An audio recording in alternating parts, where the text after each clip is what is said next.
Candidates squared off in their very first debate of this race last night in Chicago. Two of them already have a seat in Congress now, where a funding fight is fast approaching, and Democrats have some Republicans joining them now, calling to exercise the power of the purse. On the debate stage in Chicago Monday night, Donald Trump is not welcome here in this city. Democrats called to rein in President Trump's federal immigration police forces. Not a single dollar more for ICE or DHS. We met Congressman Raja Krishnamoorthi in East St. Louis just hours after he stepped off that debate stage. And if that triggers a government shutdown, you hold your vote?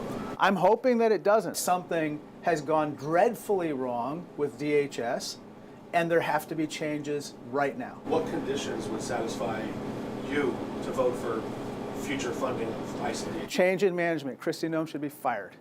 If she's not fired, she's going to get impeached. It's that bad. Krishnamoorthi already signed on to his primary opponent Robin Kelly's articles of impeachment. I have filed letters of impeachment against Kristi Noem, and I'm leading that fight. At the White House, President Trump rejected that demand. Kristi Noem going to step down? No.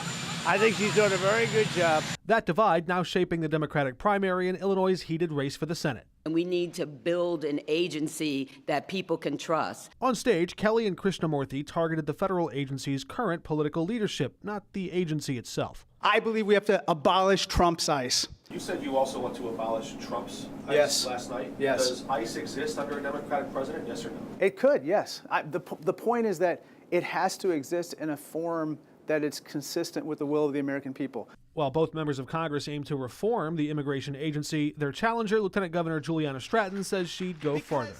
This agency cannot be reformed. And it doesn't matter whose ICE it is, we need to abolish ICE, period.